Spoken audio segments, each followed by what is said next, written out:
love you. I love you. I love you.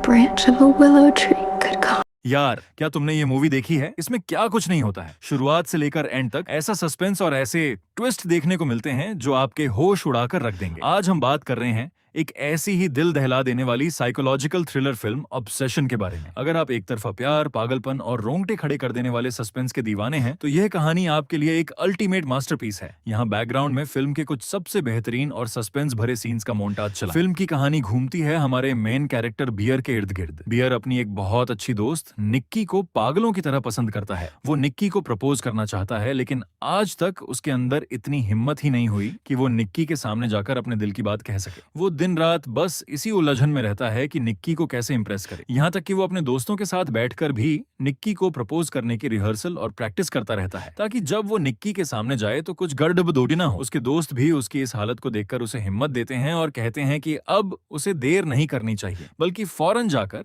Nikki से मिल लेना चाहिए। बियर जब पूरी तैयारी के साथ खुशी खुशी अपने घर वापस जाता है, तो उसकी जिंदगी में एक बेहद दुखद और अजीब मौत आता है। वो जैसे ही घर का दरवाजा खोलता है, उसकी सबसे प्यारी पालतू बिल्ली यानी पेट कैट उसे फर्श पर मरी हुई मिलती है। और सबसे हैरान करने वाली बात यह थी कि बिल्ली की मौत का जिम्मेदार कोई और नहीं बल्कि खुद बियर ही था। उसने अनजाने में अपनी कुछ दवाइयां खुली छोड़ दी थी, जिसे गलती से खाने की वजह से उसकी कैट की जान चली जाती है। अपनी ही गलती से अपनी सबसे प्यारी चीज को खोने का यह सदमा बियर बर्दाश्त नहीं कर पाता और वो गहरे डिप्रेशन में चला जाता है। वो कई दिनों तक खुद को एक बंद कमरे में कैद कर लेता है, न तो किसी से बात करता है और न ही घर से बाहर कदम रखता है। इसी अकेलेपन और डिप्रेशन के दौरान बियर की दुनिया में एक और भूचाल आता है। उसे पता चलता है कि निक्की अब हमेशा के लिए इस शहर को बल्कि इस देश को ही छोड़ डचकर आगे की पढ़ाई के लिए दूसरे मुल्क जा रही है। इस खबर से बियर के पैरों तले जमीन खिसक जाती है। उसे लगता है कि उसकी पहले से ही बिखरी हुई जिंदगी अब पूरी तरह तबाह होने वाली है। वो समझ जाता है कि अगर उसने अब कुछ नहीं किया तो वो निक्की को हमेशा के लिए खो देगा और यह उसके पास अपने प्यार को पाने का आखिरी मौका है। तभी बियर को निक्की के एक कॉमन फ्रेंड के जरिए उस फेयरवेल पार्टी का इनविटेशन मिलता है, जो निक्की के जाने की खुशी में रखी गई थी। बियर को लगता है कि किस्मत ने उसे ये आखिरी मौका दिया है और वो इसे किसी भी कीमत पर गंवाना नहीं चाहता। वो फौरन अपने डिप्रेशन से बाहर आता है, अलमारी से अपनी सबसे अच्छी ड्रेस निकालता है और दोबारा आईने के सामने खड़े होकर निक्की को प्रपोज करने की अपनी फाइनल तैयारी शुरू कर देता है। वो खुद को यकीन दिलाता है कि आज रात वो निक्की को अपने दिल की बात बताकर ही दम लेगा। लेकिन उस पार्टी में जाने से पहले बियर रास्ते में एक ग्रोसरी स्टोर पर जाता है, जहां से वो कुछ सामान खरीदता है, जो आगे चलकर कहानी में एक बहुत बड़ा मुद्दा लाने वाला है। अब दोस्तों, कहानी में असली थ्रिल और साइकोलॉजिकल ड्रामा तब शुरू होता है जब बियर उस चमचमाती पार्टी में कदम रखता है। वहां का माहौल, वहां के लोग और निक्की का दूसरे देश जाने का फैसला, ये सब बियर के दिमाग पर एक अजीब सा दबाव बनाने लगते हैं। बियर का जो एक तरफा प्यार अब तक बहुत मासूम लग रहा था, वो धीरे धीरे एक खौफनाक ऑब्सेशन यानी सनक और पागलपन का रूप लेने लगता है। उसका दिमाग अब सही और गलत का फर्क भूल चुका है। क्या बियर निक्की के सामने जाकर अपने दिल की बात कह पाता है? क्या निक्की उसके इस दीवानेपन को स्वीकार करती है? या फिर बियर का यह पागलपन उस हंसती खेलती पार्टी को एक खूनी खेल में बदल देता है? यही इस फिल्म का सबसे बड़ा और रोंगटे खड़े डेहे कर देने वाला क्लाइमेक्स है।